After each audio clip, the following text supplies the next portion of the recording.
Chapter 2. Were Jesus and the New Testament writers wrong? The preterist view totally refutes the major line of argumentation used by liberals and skeptics against the integrity of Jesus and the New Testament. For example, Albert Schweitzer, a noted liberal theologian, in his book The Quest for the Historical Jesus, spent many words to document the fact that Christ predicted his return in the lifetime of his contemporaries in this generation, before some of those standing there would die. Schweitzer concluded that Jesus failed to return when he promised. Then, Bertrand Russell, in his book Why I'm Not a Christian, used that supposed failure of Christ's return to discredit Christ and to repudiate Christianity. Many such critics, liberal skeptics, atheists, Jews and Islamists, point to that same list of New Testament texts to prove that Jesus was a false prophet and that the New Testament writers were mistaken and therefore uninspired. Below is that list of scriptures which they use to attack the credibility of Christ and the New Testament. All 8 writers of the New Testament are represented here. To feel the weight of their criticism, simply look up each of these verses in your Bible and study them in their first century historical context. Section A. The second coming was near in the first century. Matthew 10:23 would not finish before he returned. Matthew 16:27-28 parallels. Some living would see it. Matthew 24:33-34 parallels. Before generation ended. Matthew 26:64 parallels. Jewish rulers would see it. Romans 13:11-12 already the hour, the day at hand. Romans 16:20 will soon crush Satan. 1 Corinthians 7:26-31 time shortened, world passing away. 1 Corinthians 10:11 the ends of the ages had come. 2 Thessalonians 2:7 mystery of lawlessness already at work. Hebrews 1:2 it was already the last days. Hebrews 9:26 the consummation of the ages had arrived. Hebrews 10:25 the day was drawing near. Hebrews 10:37 he was coming in a very little while. James 5:7-9 coming of the Lord was at hand. Philippians 4:5 1 Peter 1:20 it was already the last times. 1 Peter 4:7 the end of all things was at hand. 1 Peter 4:17 time for judgment to begin. Revelations 3:10 1 John 2:8-17-18 it was the last hour. Jude 18 verse 19 the mockers of the last time. Revelations 1:1-3 22-6 and 10 must shortly take place, near. Revelations 22:7 12:20 Christ is coming soon. Revelation 2:16-3:11. B. Parables about the end of the age and second coming. Matthew 13:24-43 parable of the tares. Matthew 13:47-50 parable of the dragnet. Matthew 21-33 and Mark 12 and Luke 29 the vineyard. Matthew 22, Luke 14:16 parable of the wedding feast. Luke 19 verse 11-17 parable of the nobleman, and Matthew 25 the 10 virgins and the talents. Luke 13:6-9 the barren fig tree. Now see other statements about the destruction and the coming. Matthew 3:7-12, Luke 3:7-17 and Luke 12:49. Matthew 10:17-34, Luke 10:3-21, Luke 12:11-56 and Matthew 23:24 and 44, Mark 13, Luke 17, 20, 37 and Luke 21. Luke 11, verse 42 to 52, 12, 49, 13, 33 and 35, and 19, 41 to 44, 23, 27 to 31. Jesus told his disciples, "Some of those who were standing here shall not taste death until they see the Son of Man coming in his kingdom." Matthew 16, 27 to 28. Paul told the Romans that it was already the hour for them to awake, because the night is almost gone and the day is at hand. Romans 13, 11 to 12. Paul also reminded the Corinthians that they were living at a time when the ends of the ages had come. 1 Corinthians 10, 11. Paul stated that Christ's ministry on earth was during the time when the ages were being consummated, Hebrews 9, 26. And James wrote in AD 62, just before he was martyred, "The coming of the Lord is at hand, and the judge is standing right at the door." James 5, 8 and 9. Peter also, writing shortly afterwards, said, "The end of all things is at hand, and it is time for judgment to begin." 1 Peter 4, 7 to 17. John, who wrote the book of Revelation, says in his first epistle, "The world is passing away, and it is the last hour." 1 John 2, 17 to 18. In the book of Revelation, he says in two different places that all the things revealed in the book were to shortly take place, and that the time of its fulfillment was at hand. Revelations 1, 1 to 3, 22, 6 to 10. Jesus affirmed repeatedly in the book of Revelation that his return was to be very soon. Revelations 22 to 7 and 12:20. The New Testament writers taught that the return of Christ would occur in their lifetime.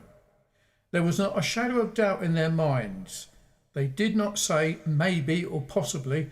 They affirmed definitely that the coming and end were near and that some of them would live to see it. As the first generation of Christians began to draw to a close, the last few books of the New Testament were finished.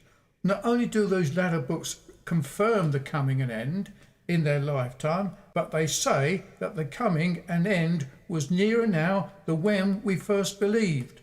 Romans 13 verse 11. It was at the door. James 5:9.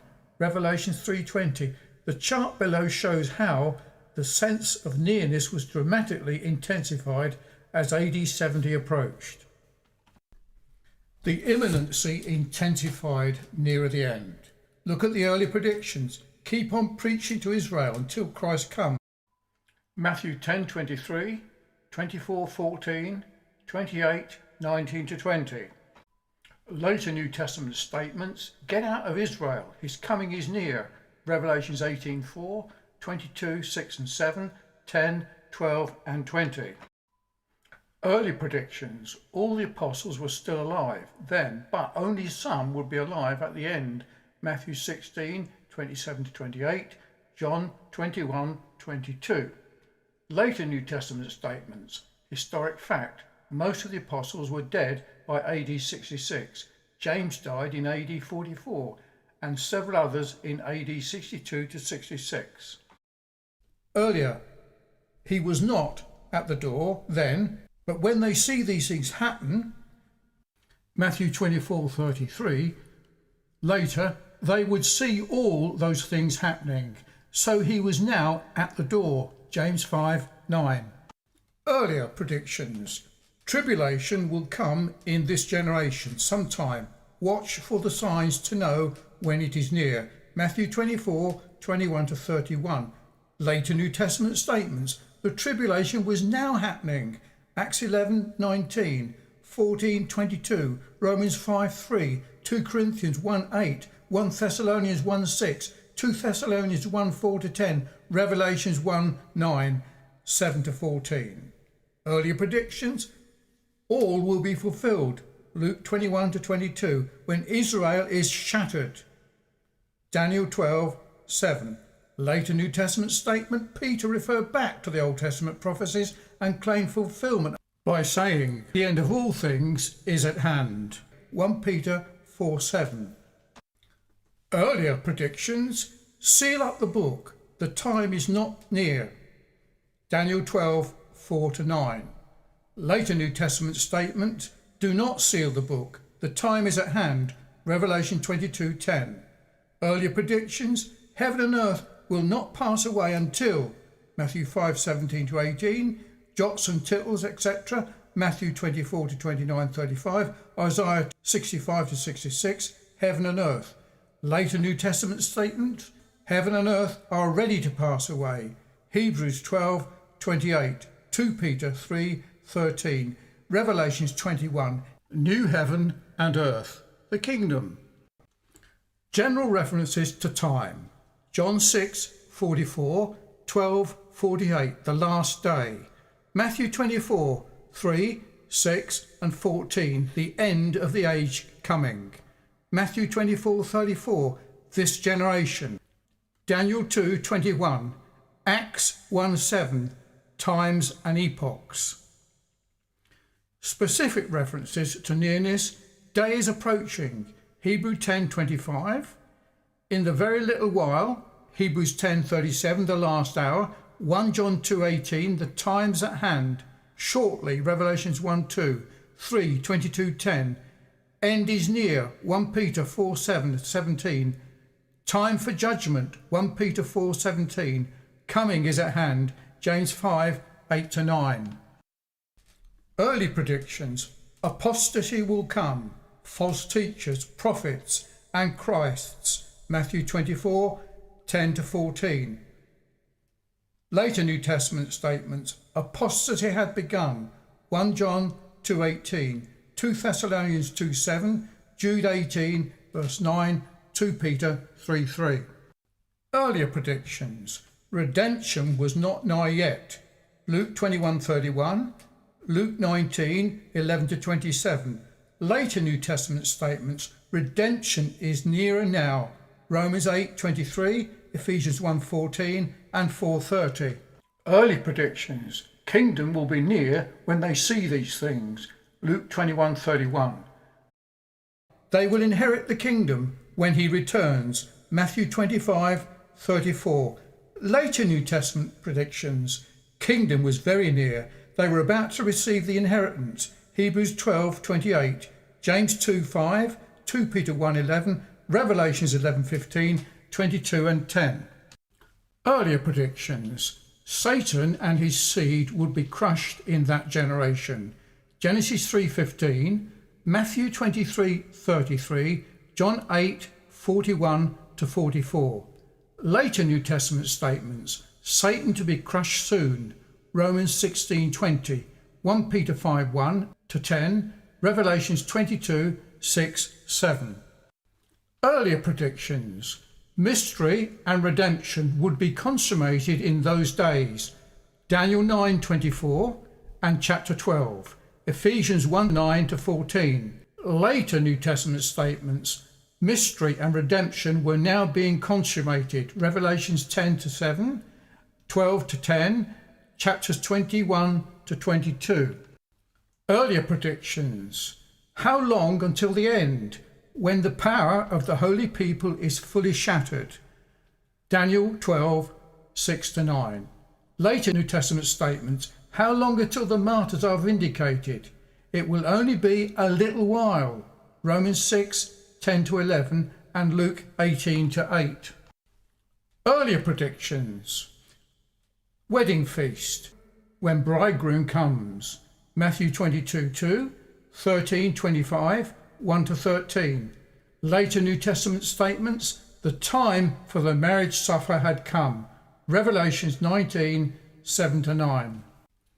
Earlier predictions, harvest will be at the end of the age. Matthew 13-30. Later New Testament statements, the hour to reap has come. Revelations 14-15.